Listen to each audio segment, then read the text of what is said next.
Harish academy అందిస్తుంది అన్ని online కోర్సులపై monsoon భారీ discount offers. TSPSC group 2 and 3 combo pack 499 రూపాయలు మాత్రమే. వ్యాలిడిటీ 6 నెలలు. ఏపీపీఎస్సీ గ్రూప్ 2 ఫుల్ కోర్స్ 399 రూపాయలు మాత్రమే. వ్యాలిడిటీ 3 నెలలు. ఈ ఆఫర్ జూలై 3 నుండి జూలై 8 వరకు మాత్రమే. సులభంగా జాబ్ సాధించే విధంగా లెజెండరీ ఫ్యాకల్టీచే రూపొందించబడిన స్టాండర్డ్ ఆన్లైన్ క్లాసెస్. మరెందుకు ఆలస్యం? వెంటనే హరీష్ అకాడమీ యాప్ ను డౌన్లోడ్ చేసుకోండి, విజయం సాధించండి. Harish, the best academy. Phone 8341116915.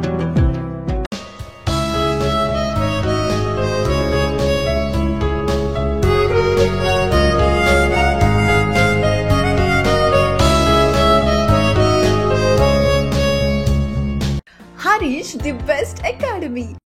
Hi friends, welcome to Harish academy.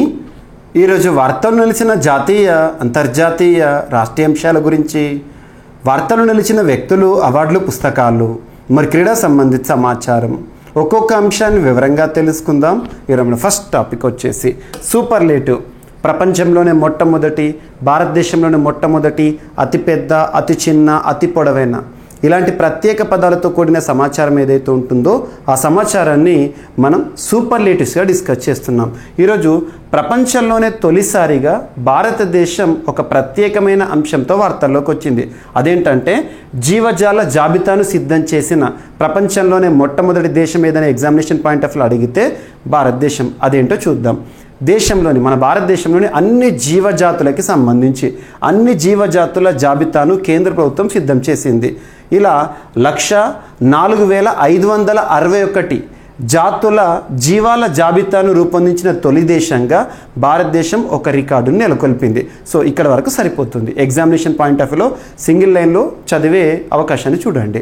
So భారత జీవజాలం జాబితా సిద్ధం. ప్రపంచంలోని తొలిసారిగా ఈ యొక్క జాబితాను సిద్ధం చేస్తూ వార్తలు ఇచ్చిన దేశం ఏదంటే భారతదేశం. సో మొత్తం ఎన్ని? సో ఇక్కడ చూస్తే 1,04,561. జీవ వైవిధ్యాన్ని డాక్యుమెంట్ రూపంలోకి తెచ్చిన ఘనత భారత్కే దక్కుతుందని కేంద్ర పర్యావరణ శాఖ మంత్రిగా ప్రస్తుతం విధులు నిర్వర్తిస్తున్న వ్యక్తి భూపేందర్ యాదవ్ గారు చెప్పడం జరిగింది. So minister of environment, forest, climate చేంజ్కి సంబంధించిన కన్సర్న్డ్ మినిస్టర్. సో రీసెంట్గా కోల్కతాలో జూలాజికల్ సర్వే ఆఫ్ ఇండియా 109వ వ్యవస్థాపక దినోత్సవం సందర్భంగా ఫౌనా ఆఫ్ ఇండియా చెక్లిస్ట్ పోర్టల్ను మంత్రి గారు ఆవిష్కరించారు. డాక్యుమెంట్లో 36 జంతు కుటుంబాలకు చెందిన 121 జీవ వర్గాలను విభజించి వాటి సంఖ్యను లెక్కగట్టారంట. గుర్తుంచుకోండి. సో భారత సైన్యం చేతికి చిప్ ఆధారిత 4G బేస్ స్టేషన్. ఈ 4G బేస్ స్టేషన్ ఎక్కడ ఉంది? ప్రత్యేకత, సూపర్లేటివ్. ఇది భారతదేశంలో మొట్టమొదటిసారి ఆర్మీకి సంబంధించి. సో భారత సైన్యం చేతికి తొలిసారిగా దేశీయ పరిజ్ఞానంతో, పూర్తి స్వదేశీ పరిజ్ఞానంతో, ఇండిజినస్గా తయారు చేయబడిన ఒక చిప్ ఆధారిత 4G మొబైల్ బేస్ స్టేషన్ అనేది చేరింది. ఇది ఎక్కడ ఉంది? ఆ పాయింట్ ఇక్కడ ఇంపార్టెంట్. బెంగళూరు సంస్థ సిగ్నల్ ట్రాన్ ఈ 4G బేస్ స్టేషన్ను భారత సైన్యానికి అందించిందంట. గతేడాది 4G LTE NIB అంటే network in a box solution సరఫరా చేసేందుకు భారత ప్రభుత్వానికి చెందిన ఈ మార్కెట్ ప్లేస్ పోర్టల్లో భారత సైన్యం బిడ్ దాఖలు చేసింది. ఈ బిడ్ను సిగ్నల్ ట్రాన్ దక్కించుకోవడం జరిగింది. సో బెంగళూరు కేంద్రంగా పనిచేస్తున్న సంస్థ అది. సహ్యాద్రి LTE బేస్ స్టేషన్లో ఈ చిప్లను సెమీ కండక్టర్ సంస్థ సిగ్నల్ చిప్ అభివృద్ధి చేసిందంట. ఎక్కడ అనేది కూడా ఇక్కడ మనం చూడడం జరిగింది. సో ఆర్మీకి సంబంధించి, రక్షణ రంగానికి సంబంధించిన అంశము. అండ్ నెక్స్ట్ వచ్చేసి ఇటీవల చాలా వరకు కూడా మనం కొన్ని నిషేధాలను చూస్తున్నాము. పీచ్ మిఠాయిల్లో ఉపయోగించే రంగులు ఏవైతే ఉంటాయో రోడమైన్ బిని నిషేధిస్తూ హర్యానా కానీ, కర్ణాటక కానీ చాలా రాష్ట్రాలు వార్తల్లోకి వచ్చినాయి. ఇటీవల కర్ణాటక రాష్ట్రము మరొక అంశం నిషేధంతో వార్తల్లోకి వచ్చింది. అదేంటంటే ఫుడ్ కబాబ్స్ ఏవైతే ఉంటాయి, చికెన్ కబాబ్స్ కానివ్వండి, లేదా మనం ఫాస్ట్ ఫుడ్ సెంటర్లో వాడే కృత్రిమ రంగులు ఏవైతే ఉంటాయో అవి కార్సినోజెనిక్గా ఉన్నాయని. కార్సినోజెనిక్ అంటే అర్థం ఏంటి? కార్సినోజెనిక్ అంటే దట్ కాజెస్ క్యాన్సర్. సో క్యాన్సర్కి కారకమయ్యే వాటిని ఏవైతే ఉంటాయో వాటిని కార్సినోజెనిక్ అంటారు. సో ఇక్కడ కార్సినోజెనిక్ లేదా కృత్రిమ రంగులను కర్ణాటక రాష్ట్రం నిషేధించింది. అవేంటంటే ఒకటి టాట్రాజెన్ అండ్ కాస్మోయిసిన్ అండ్ నెక్స్ట్ వచ్చేసేసి సన్సెట్ ఎల్లో. ఇవేవైతే ఉంటే కృత్రిమ రంగులను ఇటీవల నిషేధిస్తూ ఏ రాష్ట్రం వార్తల్లోకి వచ్చింది అంటారు. ఇటీవల రోడమైన్ బి గుర్తుంచుకోండి. And FSSI food safety standards authority of India వారు భారతదేశంలో పండ్లను పక్వానికి తీసుకువచ్చే ఆర్టిఫిషియల్ కెమికల్స్ ఏవైతే ఉంటాయో వాటిని ఏవేవి నిషేధించాయి, ఇటువంటి వాటిపైన ఎగ్జామినేషన్ పాయింట్ ఆఫ్ వ్యూలో క్వశ్చన్స్ అడగవచ్చు.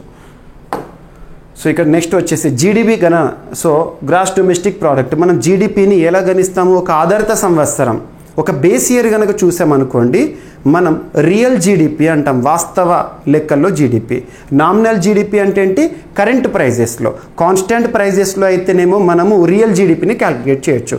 కాన్స్టెంట్ ప్రైజెస్ కాకుండా కరెంట్ ప్రైజెస్ని కనుక మనం చూసామనుకోండి, ప్రస్తుతం నామినల్ జీడిపిని మనం చూడవచ్చు. సో అలా జీడిపికి సంబంధించిన క్యాలిక్యులేషన్ ప్రొసీజర్ మీకు ఆల్రెడీ తెలిసే ఉంటుంది.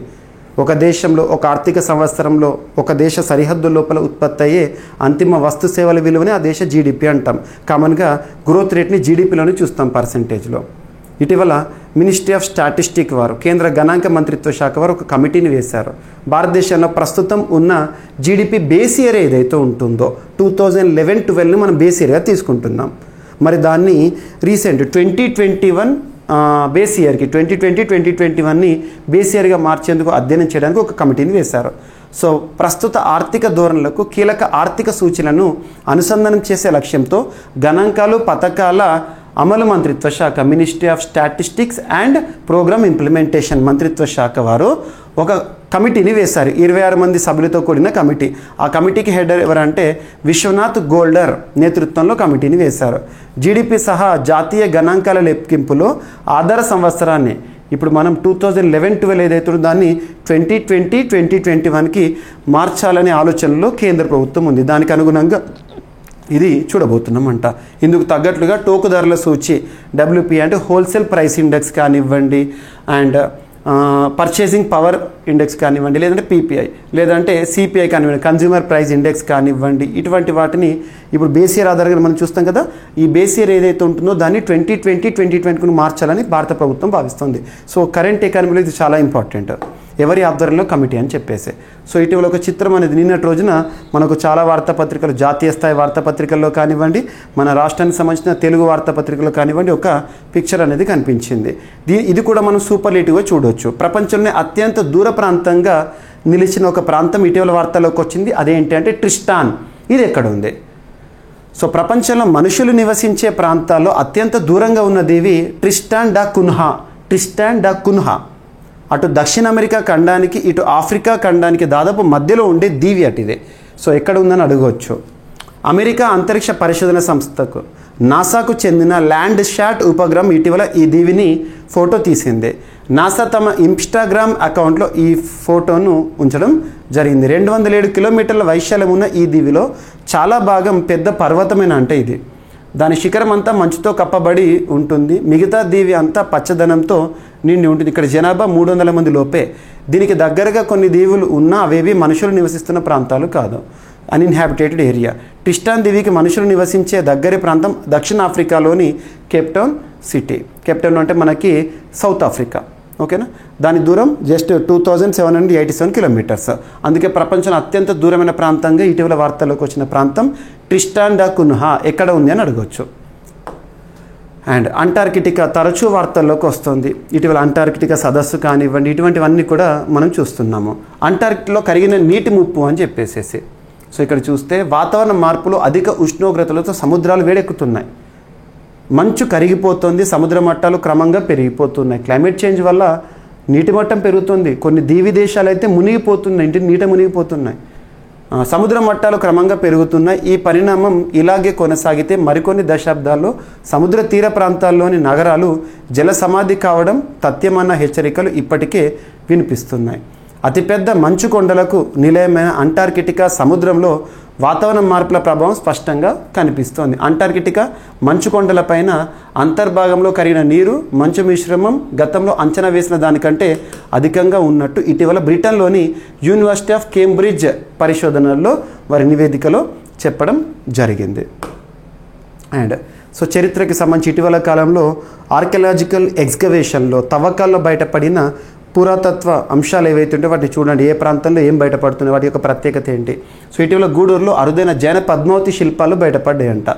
సో జనగామ జిల్లా పాలకుర్తి మండలం గూడూరులో అరుదైన రాష్ట్రకూటుల కాలం నాటి 2 జైన యక్షిణి శిల్పాలను గుర్తించినట్లు చరిత్రకారులు చెప్పడం జరిగింది. ఈ శిల్పాల్లో ఒకటి గ్రామంలో పోషమ్మ గుడి దగ్గర దొరికిందంట. గుర్తుంచుకోండి, గూడూరులో ఏ శిల్పాలు బయటపడ్డాయి, ఎవరి కాలం నాటివి. అండ్ నెక్స్ట్ వార్తల్లో వ్యక్తులను కనుక మనం పరిశీలిస్తే central board for direct taxes ప్రత్యక్ష పన్నులకు సంబంధించిన సంస్థ చీఫ్గా ఇటీవల రవి అగర్వాల్ గారు నియమితులవుతూ వార్తల్లోకి వచ్చారు. సో వార్తల నుంచి నియామకం. ప్రత్యక్ష పన్నుల కేంద్ర బోర్డు నూతన చైర్మన్గా రవి అగర్వాల్ నియమితులయ్యారు. 1988 బ్యాచ్ ఐఆర్ఎస్ అధికారి రవి ప్రస్తుతం చైర్మన్గా వ్యవహరిస్తున్న నితిన్ గుప్తా స్థానంలో తను పదవిని స్వీకరించడం జరుగుతుంది. సో ఎవరు? రవి అగర్వాల్. దేనికి? Central board for direct taxes ప్రత్యక్ష పన్నులకు సంబంధించి. అండ్ ఇటీవల పోర్చుగల్ దేశానికి సంబంధించిన ఒక వ్యక్తి యూరోపియన్ కౌన్సిల్కి సంబంధించి నెక్స్ట్ ప్రెసిడెంట్గా తదుపరి అధ్యక్షులుగా వార్తలకు వచ్చారు. తన పేరు ఆంటోనియో కోస్టా. ఇటీవల ఆంటోనియో కోస్టా యూరోపియన్ యూనియన్కి అధ్యక్షులుగా వార్తల్లోకి వచ్చారు, నూతన అధ్యక్షులుగా. తను ఏ దేశానికి సంబంధించిన వారంటే పోర్చుగల్.